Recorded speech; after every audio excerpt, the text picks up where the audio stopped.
সে ঠিক আছে, কিন্তু এখন ওকে নিয়ে কোথাও যেতে হবে না। এখন খুব একটা ভিড় ভাট্টা নেই, ফাঁকা ফাঁকা রয়েছে। এখন এলে লোকের চোখে পড়বে। ষষ্ঠীর দিন ওকে নিয়ে যাস, তখন তখন ভিড় থাকবে, লোকজন অত প্রশ্ন করবে না, যাবে ঘুরবে চলে আসবে। জেঠিমণি please, this is not fair. এটা হতে পারে না। ও এখন আমার সঙ্গে যাবে, আর তাছাড়া পাড়ার লোকেদের যা বোঝার জানা তারা অলরেডি বুঝে গেছে। আই এম শিওর ওরা এইসব নিয়ে আর কোনো প্রশ্ন তুলবে না। তুমি প্লিজ এসব ভেবে ওকে আটকিও না। ভালো, দেখ আমার যা বলার তোকে আমি বলে দিলাম, তুই তো আমার কথা শুনবি না। এবার লাজু ভেবে দেখুক ও কি করবে। লাজু, তুমি তো সেদিন রাতেই দেখেছিলে না লোকজন তোমার সাথে কিরকম ব্যবহার করেছিল, কত উল্টোপাল্টা কথা বলেছিল। তোমাকে লোকজন যত উল্টোপাল্টা কথা বলবে অনুভবে তত অসম্মান হবে, আমাদের বাড়ির অপমান হবে। আর দেখো, তোমাদের বাড়ির লোক আশ্রয় দেয়নি, তোমার শ্বশুর বাড়ির লোক আশ্রয় দেয়নি। আশ্রয় কারা দিয়েছে? আমরা। এবার যদি তোমার মনে হয় তুমি যাবে। কি রে অনুভব, অফিসে ছুটি পড়েছে নাকি? ও আচ্ছা, শোনো না, আসছি আসছি।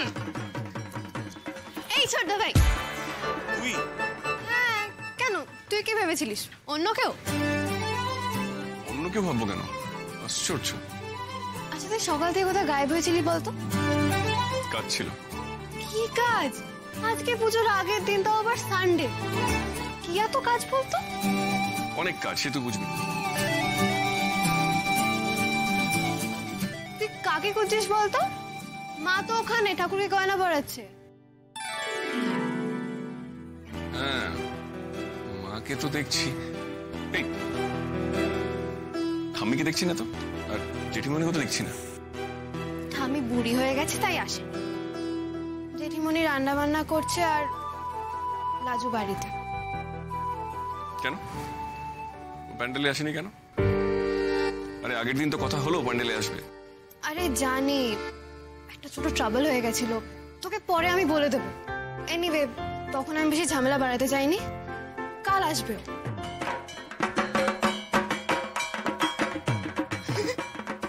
ওদিকে বড়দা ভাইকে দেখ,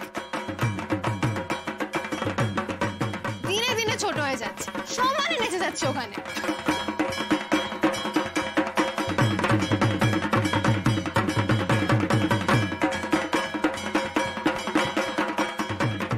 ছোটদা ভাই, তুই এখন এখানে আছিস তো? শোনা, মায়ের গয়না পরানো অলমোস্ট ডান। আমার কয়টা ঠাকুরের সামনে ছবি তুলে দিবি, প্রোফাইল পিকচারে দেবো প্লিজ।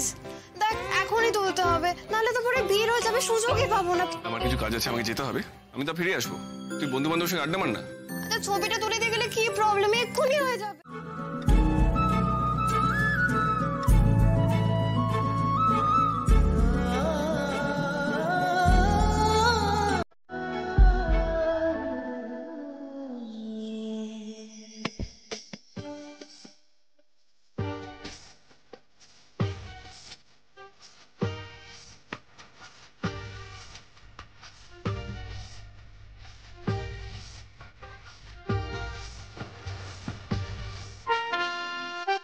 কিরে, এই তো এলি, আবার কোথায় বেরোচ্ছিস? কোথায় আর যাবো, নিচে গেছিলাম, নিচে দেখলাম কেউ নেই, তাই উপরে চলে এলাম। তুই শপিং করতে গেছিলিস বুঝি? হ্যাঁ, তাই তো ভাবি, ছেলে ঠাকুর আনতে গেল না কেন? তো প্রচুর কেনাকাটি করেছিস তো। হ্যাঁ, কি করবো বলো, অফিস জয়েন করার পর তো চোখ তুলতেই পারিনি, কারোর জন্য কিচ্ছু কেনা হয়নি। ওটা কি গো? নে নে, খা, খেয়ে দেখ। পাকোড়া? তুমি বানিয়েছো?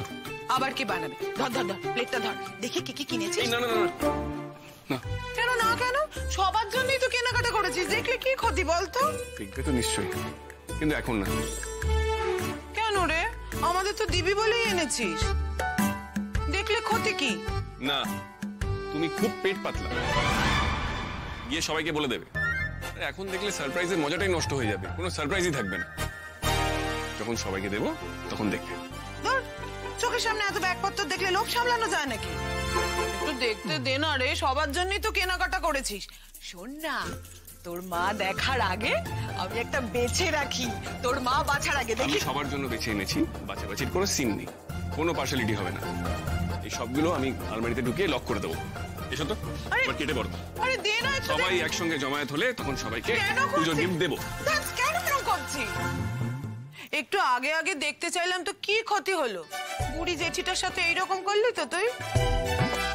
তুই শপিং করে সকলের জন্য কত জিনিস এনেছিস, এটা কত আনন্দের ব্যাপার বল, দিলি তো আনন্দে জল ঢেলে। এই শোনো, প্রথমত বুড়ি তুমি মোটেও না, তাই আমাকে সেন্টি দিয়ে কোনো লাভ নেই।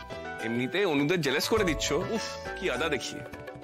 ওরে ছেলে, তাই নাকি? হ্যাঁ, তাই তো আজকাল জেঠুমনির জন্য আমার খুব খারাপ লাগে, বেচারা।